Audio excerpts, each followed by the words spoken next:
everybody for coming out to the 2018 spring gathering. I'd like to thank all the co-hosts. Rob, been a huge help. Patty, I'd like to thank John for coming, and Indiana Bushcrafter should be here anytime. Got Joe from Midwest Cook Craft. Got a whole slew of sponsors, including LT Wright and Council Tools. We really appreciate all the help getting this going. Just to kind of get the main campfire going, we're going to do a little bit of bow drill, and we're going to be using one of John Dosh's sets from Pass It On Wilderness Skills. He's got these, you can find them on, where do you find these, John? Campcraft Outdoors? Do you have your own? Campcraft Outdoors, so look for them on there. Kind of what you got there? I'm not sure. Poplar? Is it poplar? That's right. Okay. Lovely assistant. Thank you. That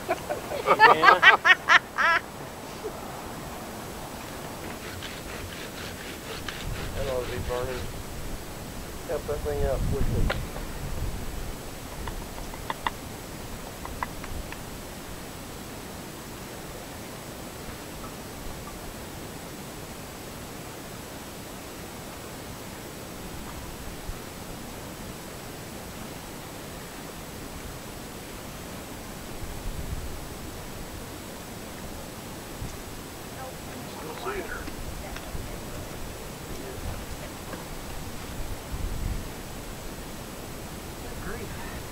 Hey Rob, we just start our own school. We don't need help. No kidding, all right.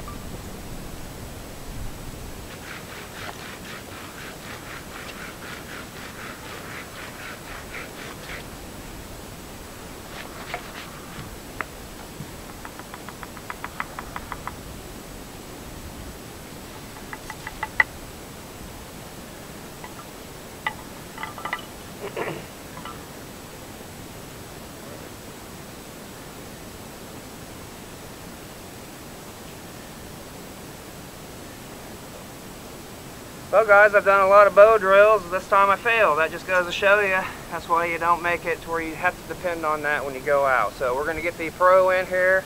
John Dosh is going to get this going for us.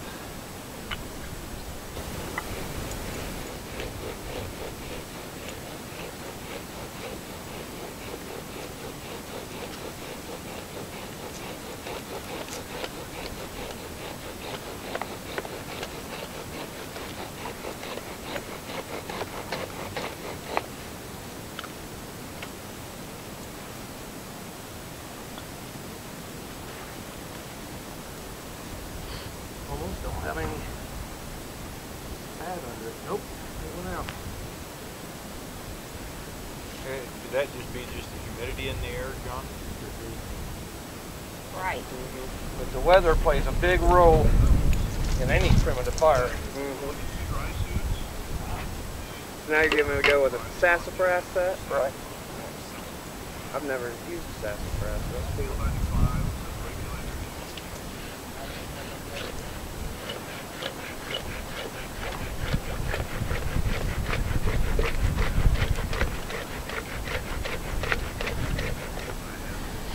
That looks better.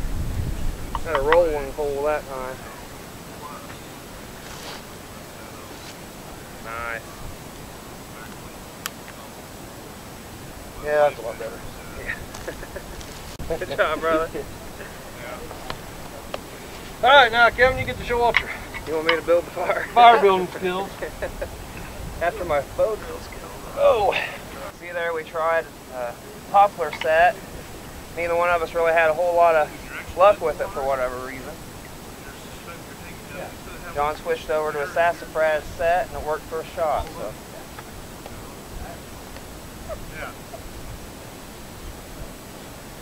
Just one of them things.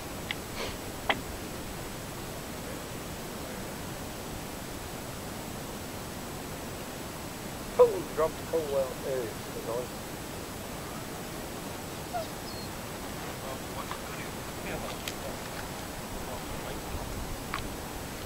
He's fat, bro. I'll pick that up. String's going to get the fire off the target.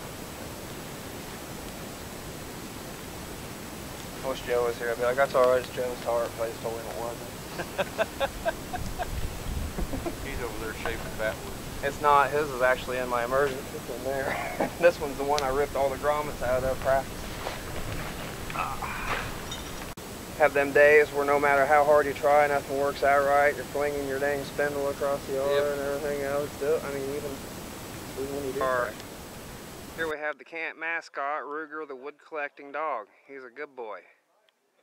Not only is he handsome, he collects firewood. All right, everybody. My name is John Dosh. I'm with Pass It On Outdoors Skills out of Washington, Indiana. And right now what we're going to do is a cotton row fire demo. And in front of you, do we need any more? We got 1, 2, 3, 1, 2, 3. Good. Feel it kind of like chug, chug, chug, chug as it's rolling. And once that starts smoothing out, you're going to apply more pressure and then pick up your speed. And you're going to have to adjust your cotton roll a little bit to keep it in the center of your board. Now you go ahead and check and see. That's about how long it takes. Oh. And I got it too. We got 2 going. Apply some, what's your name, sir? Scott. Apply some downward pressure on it. When that happens, just double fold it over. Oh, it's really hot, but Rob's over here. What you on here about your fifth one? I did it 2 in a row, John. What's that? 2 in a row. 2 in a row, all right. because it wasn't tight. There you got it. Moving on a little later in the Friday afternoon. Attendance is still pretty low, but everybody's having a good time. We got some folks playing catch, people sitting around the fire, just enjoying the company. So hopefully we get a few more people out to join us. Go do like a 4 or 5 hour hike. It's like, well, do you plan for that differently? Do you still do the same pre-planning steps, like tell someone where you're going, when you expect to be back, and at what point to be concerned about you? Do you pack planning that there may be an unexpected, unplanned overnighter? Or do you just say, well, I got my water bottle, I know where I'm going, I'm good? If you have a fire going, they're more likely to see you. Plus, there's just a lot of comfort with just having a fire. I've also been in situations where I had the skills, I had the knowledge, but when it came down to it and the tragedy hit, I forgot everything. I forgot all my skills. I was yelling for help when I had a whistle sitting on my pack, things like that. But the basic thing is telling people to pack a little bit better. This pack weighs about 12 pounds. It's small, it's a normal day pack, but I've got a full kit in here. This is similar. This is a little less comfortable, but it'd still be pretty comfortable. But like the SOL bags, they'll keep you alive, but they're not going to be comfortable at all. I spent nights in those with just what I would normally carry in a day bag before I did all the testing. And sleeping in one of those things, you get inside of them and you get hot, and you crawl out and you get cold. You get them and you get hot. You don't get any sleep that way. So I started switching up my kit. The big thing in here that people don't expect is a full-size sleeping bag. This one's packed up, weighs 2 pounds 6 ounces. It's a 40-degree bag, and if I'm out in colder weather, and I get stuck out, I'm still going to be glad to have that, even though it's not warm enough for the temperatures I may be in. I can combine that with a bush bed and pile leaves on top of me and just crawl inside of there and just add to the R value with debris. Helps keep the bugs off each And a little bit. this is going to be far more comfortable than a potato chip bag space blanket. It's going to be a lot more comfortable. I'm going to get a better night's sleep. And if I'm lost, injured, or whatever, having a good night's sleep to me is very important, because you're already going to be messed up in the head with being lost and all that stuff. To not have a good night's sleep on top, that's only going to compound your situation. Yeah, if you have allergies or medicines, that's always a good addition. That's If one of the you're, things in my especially first like aid if you're kit. allergic to bees or something, an EpiPen might be smart.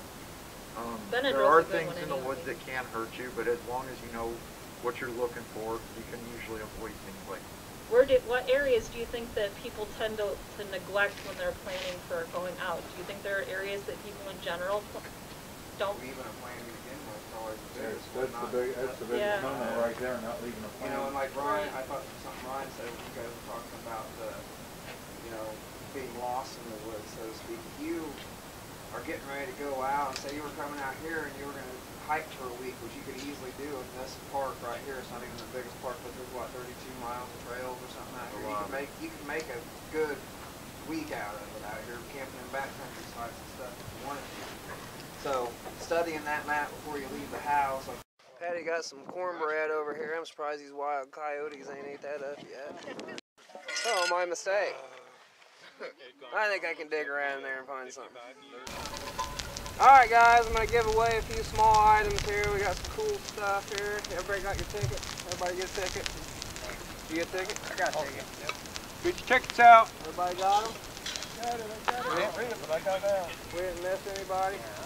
For the first thing we'll be giving away is a Council Tool rain hat. Really cool hat that Council Tool just came out with. Good numbers. So we'll give one of them away first. 977005. Oh, I just missed it. That's me. With you? That's All right. I'm the first winner. Woohoo! All right. Congratulations. Keep it, man. Keep it. Keep it. Okay, what we got next is a Council Tools beanie. I'm going to give that away tonight because of the weather situation. I figured somebody might be able to use it. They're really nice and we're Grab me one ticket out of there. 977009. Oh, for Cameron. Congratulations.